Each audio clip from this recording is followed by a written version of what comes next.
الحمد لله وكفى وسلام على عباده الذين اصطفى أما بعد فأعوذ بالله من الشيطان الرجيم بسم الله الرحمن الرحيم وكذلك جعلنا لكل نبي عدوا شياطين الإنس والجن يوحي بعضهم إلى بعض زخرف القول غرورا صدق اللہ العظیم۔ میرے محترم سامعین، السلام علیکم ورحمۃ اللہ وبرکاتہ۔ حالیہ دنوں میں حضرت مولانا طارق جمیل صاحب دامت برکاتہم العالیہ کی گاڑی کی کچھ بحث انٹرنیٹ پر اور فیس بک وغیرہ کے ذریعے، واٹس ایپ وغیرہ کے ذریعے چل رہی ہے، تو میں آپ حضرات کو یہ بات گوش گزار کرنا چاہوں گا۔ ہر زمانے کے اندر اللہ تبارک و تعالیٰ نے ارشاد فرمایا کہ انبیاء علیہم الصلاۃ والسلام کے کچھ شیاطین انسانوں میں اور کچھ شیاطین جنات میں دشمن ہوا کرتے ہیں، جو انبیاء علیہم الصلاۃ والسلام کو ہر طرح کی تکلیف، ہر طرح کی پریشانی، ہر طرح کی ایذا اور ہر طرح سے، ہر طریقے سے ان کو پریشان کرنے کی کوشش کرتے ہیں۔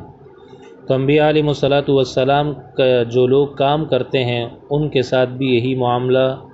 اسی قسم کے شیاطین الانس یعنی انسانوں والے شیاطین اور جنات جیسے شیاطین تکلیفیں پہنچانے کی کوشش کرتے ہیں۔ یاد رکھیے گا، العلماء ورثۃ الانبیاء، علماء انبیاء کے وارث ہیں،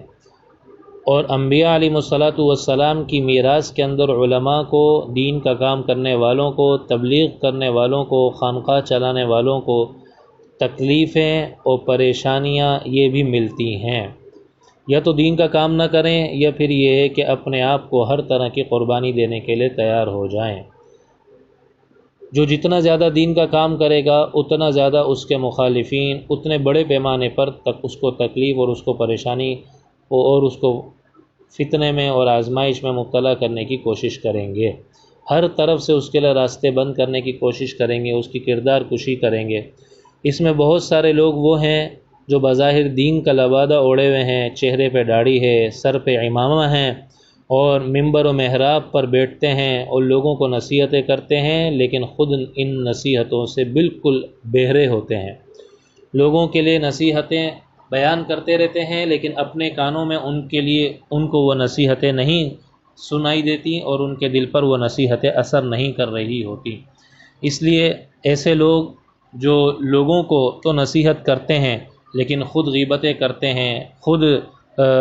چغل خوریاں کرتے ہیں، لوگوں کو چغل خوری سے منع کرتے ہیں، خود بہتان لگاتے ہیں، لوگوں کو بہتان سے منع کرتے ہیں، میں ایسے علماء اور ایسے دین کا کام کرنے والوں کی بات سننے والے اور ایسے علماء کے پیچھے نماز پڑھنے والوں سے درخواست کروں گا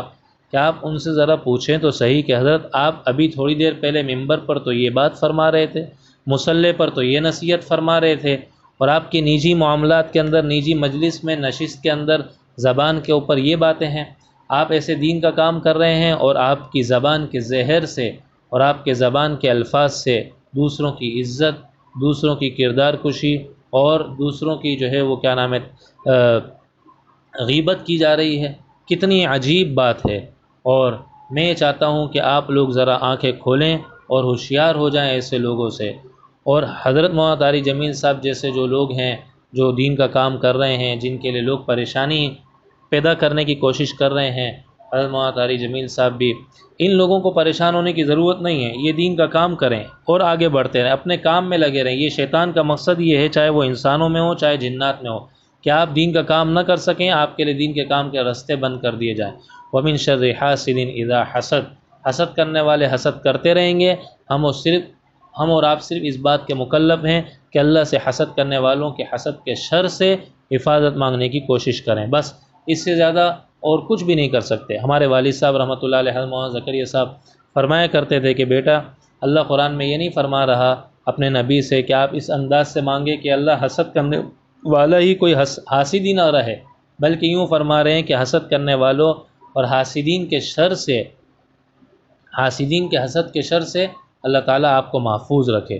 تو اس لیے میرے عزیزو، دین کا کام کرنے والوں کو بالکل فکر نہیں کرنی چاہیے، انہیں اپنے کام کو بڑھانے کا اہتمام اور اس کی فکر میں لگے رہنا چاہیے۔ شیطان نے حضرت آدم علیہ الصلاۃ والسلام کی عزت اور حضرت آدم علیہ الصلاۃ والسلام کو اپنا بڑا ماننے سے انکار کیا، اللہ نے اسے ذلیل و رسوا کیا۔ اس کے علم کی کوئی کمی نہیں تھی، اس میں سجدوں کی کوئی کمی نہیں تھی۔ آج بھی ایسے علماء اور ایسے لوگ جو دین کا لبادہ اوڑے ہوئے ہیں، وہ بھی اگر اس قسم کی چیزوں میں مبتلا ہیں تو وہ کان کھول کر میری یہ بات سن لیں کہ آپ بھی وہی شیطان ہیں جس کو ایک وقت آئے گا کہ اللہ دنیا کے آگے اور آخرت کے اندر بہرحال لوگوں کے سامنے ذلیل اور رسوا کرے گا، اور ذلت آپ کا مقدر ہوگی اگر اللہ والوں اور دین کا کام کرنے والوں کی مخالفت، مخلصین کی مخالفت اور مخلصین کے راستے میں رکاوٹیں ڈالنے کی کوشش کی گئی تو آپ کا ہی نقصان ہے۔ دین کا کام کرنے والے اللہ کے دوست ہیں، اللہ ان سے محبت کرتے ہیں۔ کہ رکاوٹوں کو ختم کرنا، یہ حسد کے شر کو راستے سے ہٹا دینا، کہ دوبارہ عزت کی بلندیوں تک پہنچا دینا اور نعمتوں کے بہاروں کو لے کر آ جانا اللہ کے لیے کوئی مشکل نہیں ہے۔ حضرت مولانا طارق جمیل صاحب کی گاڑی کی کیا اہمیت ہے، کیا قیمت ہے، کیا حیثیت ہے، یہ تو پیسوں سے بھی مل جایا کرتی ہے۔ اللہ کے فضل و کرم سے مولانا کے چاہنے والے اور دیگر ایسے علماء جو اللہ کے لیے اخلاص کے ساتھ دین کا کام کر رہے ہیں، ان کے چاہنے والوں میں تو ایک کثیر تعداد، کافی زیادہ تعداد ایسے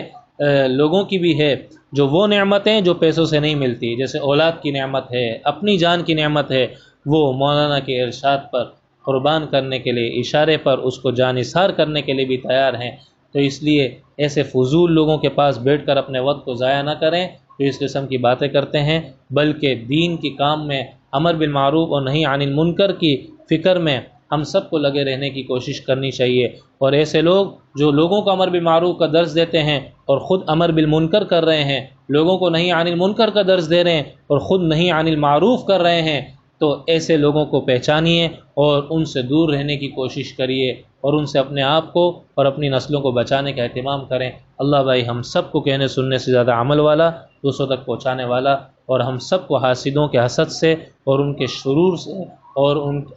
ہر قسم کی آزمائش اور فتنوں اور پریشانیوں سے، خصوصاً حضرت مولانا طارق جمیل صاحب اور تمام ایسے علماء جو دین کا کام اخلاص کے ساتھ کر رہے ہیں اور ان کی مخالفتیں کی جا رہی ہیں، اللہ ان سب کی ایسے مخالفین کی مخالفتوں سے اور ایسے حاسدین کے حسد کے شر سے حفاظت فرمائے۔ جزاکم اللہ، وآخر دعوانا ان الحمد للہ رب العالمین۔